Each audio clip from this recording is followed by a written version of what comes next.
We have taken objective apples.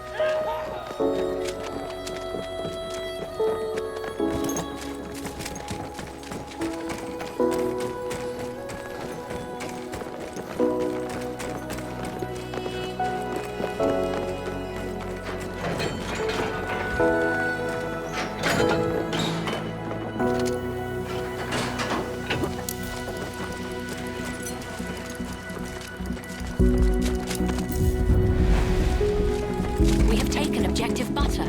That's soldiering, men! We have taken objective Charlie.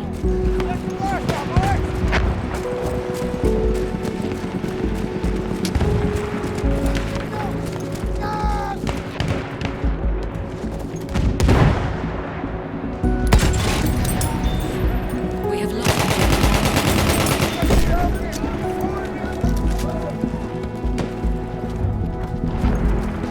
We have lost objective butter.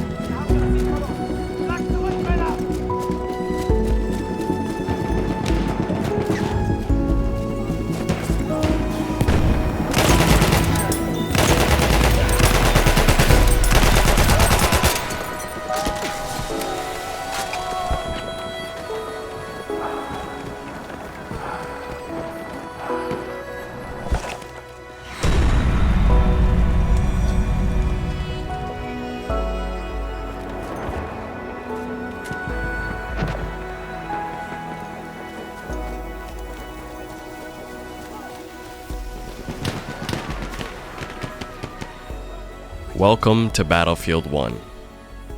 Or, should I say, welcome to Argonne Forest. Easily, by far, my favorite map on this game, not because of the gameplay, but simply because of the visuals. Not to say that the gameplay is bad, by any means, but I just love the visuals on this map. It complements the game flawlessly. It still surprises me to this day that we can play this game that has outstanding visuals while still getting above 60 FPS. Now I'm going to apologize ahead of time. I did my very best to keep the original quality of the video, but I think we all know how YouTube works and its compression system, so the visuals aren't going to look as great as it would in-game normally when you're playing it, which is why I recommend playing this map for yourself. If you have the chance, you're interested in, or you're already getting the game, wait until you play this map. It looks so crisp and clean, it almost looks photorealistic. And the fact that it looks so good, along with all the other maps, DICE has just done an amazing job. Honest to God, can't praise them enough for this. Their engine always seems to produce an amazing looking Battlefield game that seems to make a lot of people happy. But since the visuals look so good, you guys haven't even seen that dynamic weather system in this map yet. The fog comes in later on, and you can see that for yourself. The weather system always seems to change the feel of the game, and for the most part, you even start playing a little bit differently. Now for this game, I'm playing in Operations, which is a new game mode specific to Battlefield 1 if you're unaware. And the best thing about this game mode has to be once your team takes the objectives, your team actually lets out a war cry to push forward.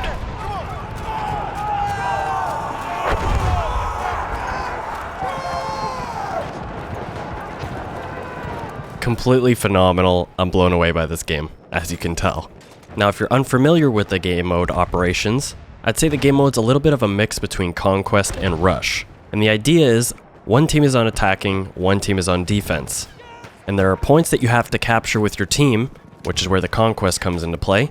Now, once you capture these points, you then have to clear out the sector, what you've captured, to make sure that there's no more enemies left in the sector so that you can then push forward to the next sector to capture those points.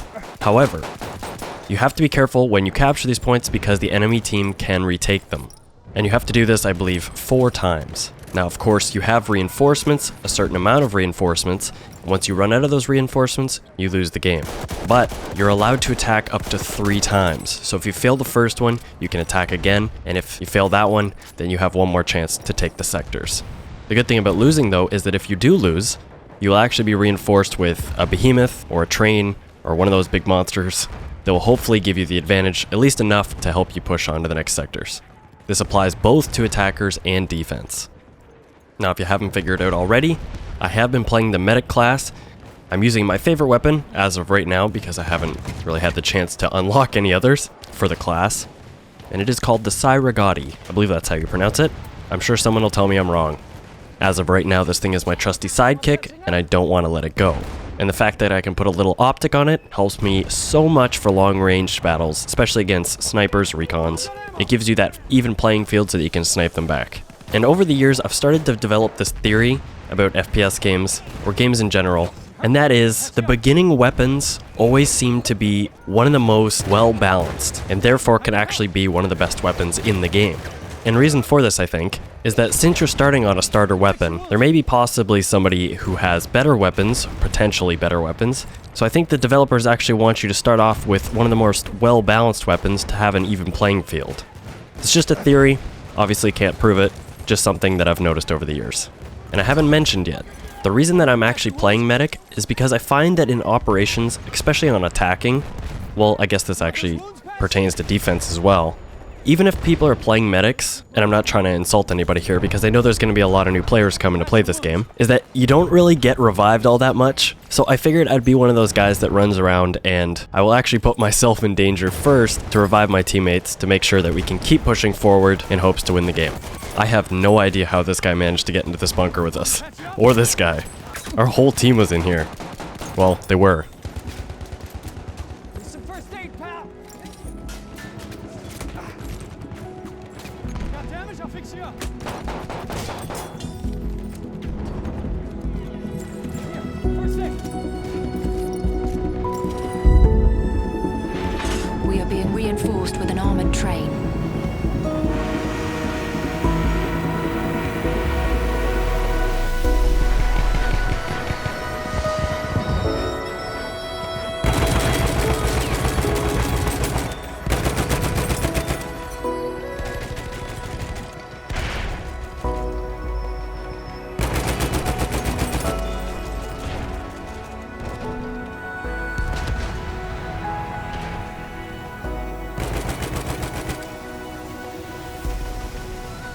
So as you can see, since the fact that I am in the train, we actually lost the last round.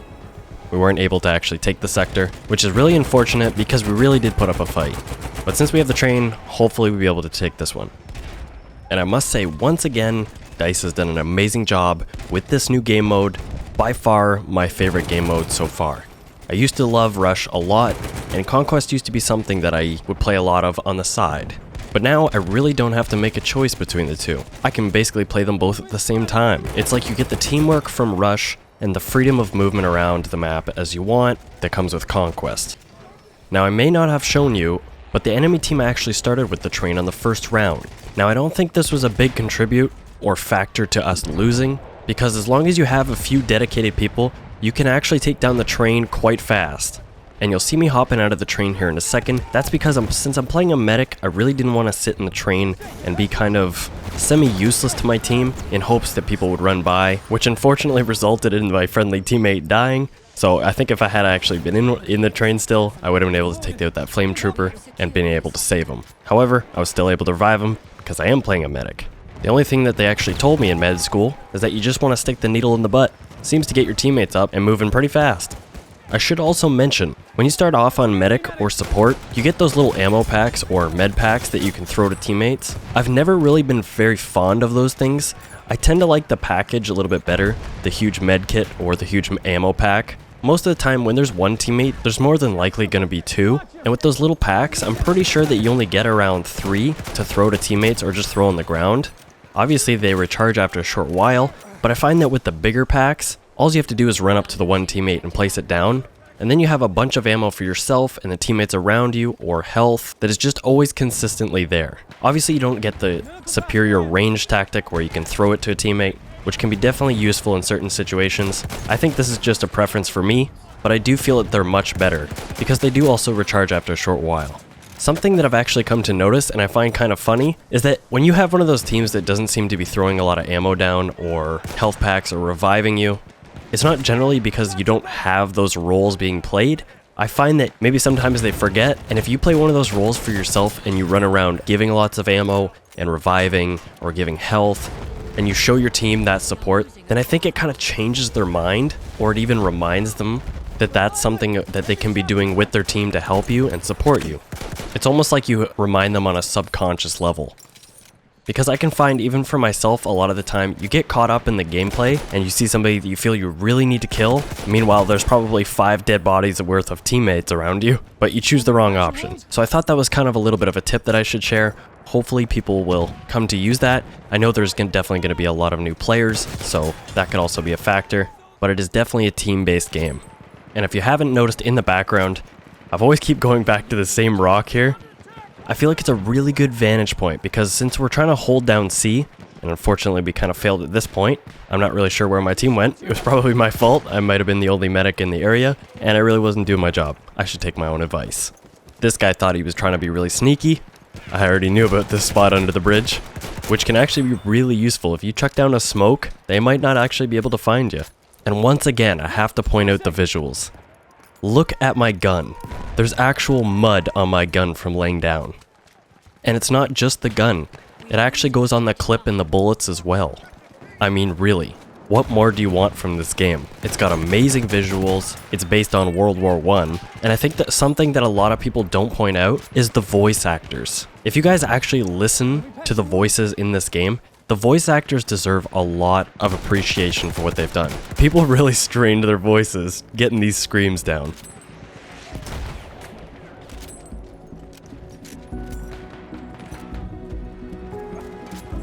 We have lost objective Butter.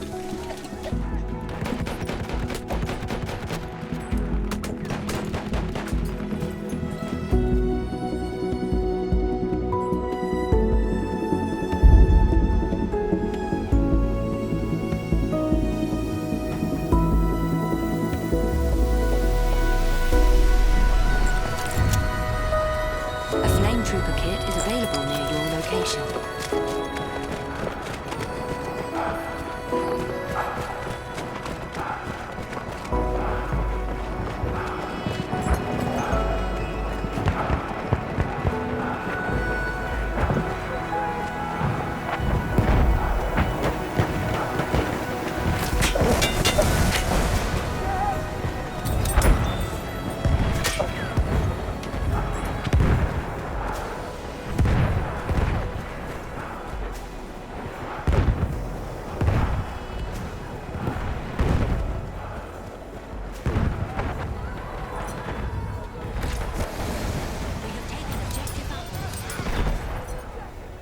If there's anything that I could possibly love more in this game than the visuals, it's the Flame Trooper pickup.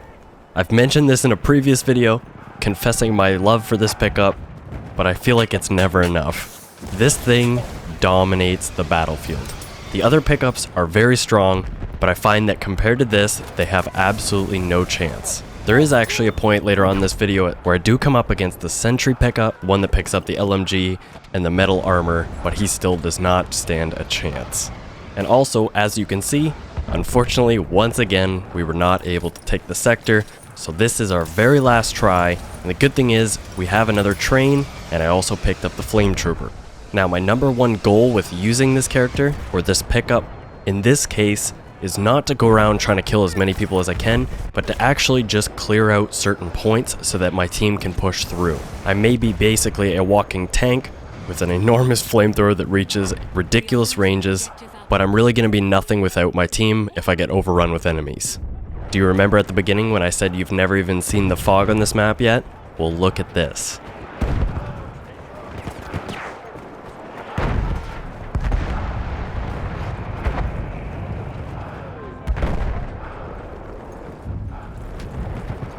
We have lost objective apples.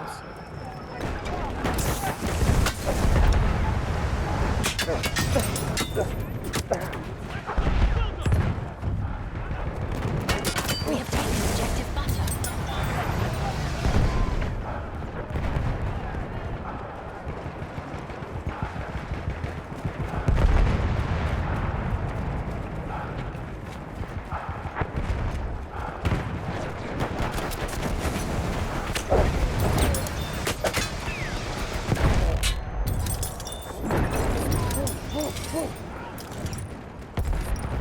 Absolutely mind-blowing. There was actually one point where I actually forgot that I was playing a game. And the last guy that I killed there, that was the sentry pickup.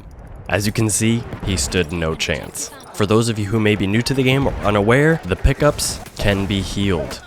So if you have a medic near you, stick around one and be with your team, because you can pick up more ammo if someone supports you with some, and you can also be healed. Honestly, if I had to complain about one major thing in this game, it's not even really a major thing. No one would think of this, I don't think. And that is, I would like to have a hotkey to be able to remove all of my HUD.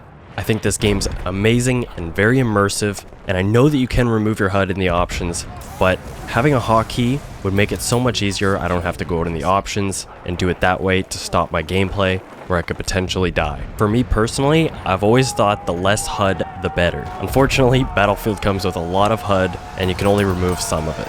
These poor enemies, I don't think all of those guys actually ran into that alleyway. I think they started spawning on each other, and I just kept using the flamethrower. To be completely honest, I'm okay with the HUD. I would just love a hotkey to be able to turn it off. Especially in moments like this where I know where all my teammates are, I know where I'm pushing towards, and I don't really need to worry too much about my health, as I can judge pretty well how much I have left. I know a lot of people probably don't care about this or having this feature, but I think it would just be kind of neat to be able to turn it on and off with free will. I'm not all that sure why this guy was mortaring from there. I don't even think he can reach A from here. He could possibly, I don't know, but it looks like a little bit of a distance. If you've been paying attention in the background, you will notice that we were able to capture the first and second sectors. This is the third one, and there's one more after this. With some bad luck, I ended up losing most of my team at this objective, so I was doing my very best just to hold off my own while they captured the other one. Now we managed to capture that sector, we're on to the last one now, and I'm still playing as the Flame Trooper. I know a lot of people complain about them being a little bit too strong. Don't look at it that way. They're actually very easy to kill. If you go up and knife them from behind, they'll die immediately. I was also very fortunate to test out the stationary anti-tank rocket guns that you can use, and those will one-shot you as well, as long as it's a direct impact. So you're not God, you're not indestructible, you're actually very easy to kill. The final objective is within our reach. The medic over here!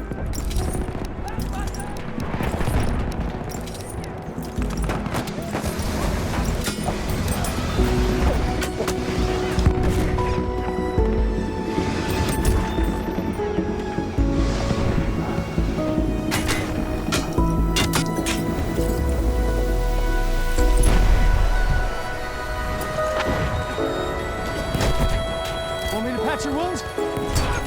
First aid, use it!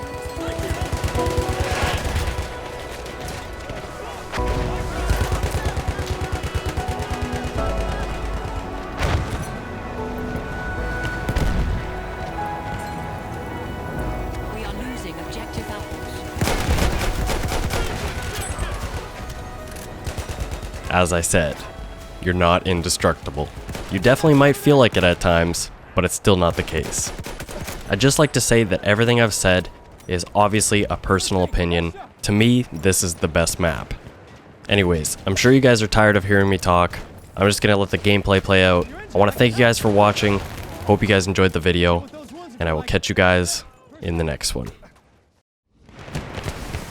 Take the medical patch! Take that first aid!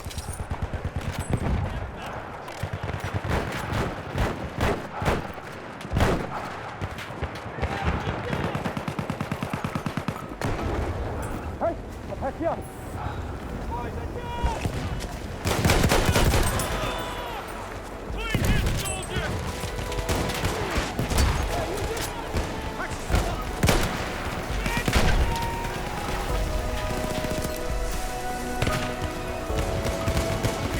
Want me to patch you up?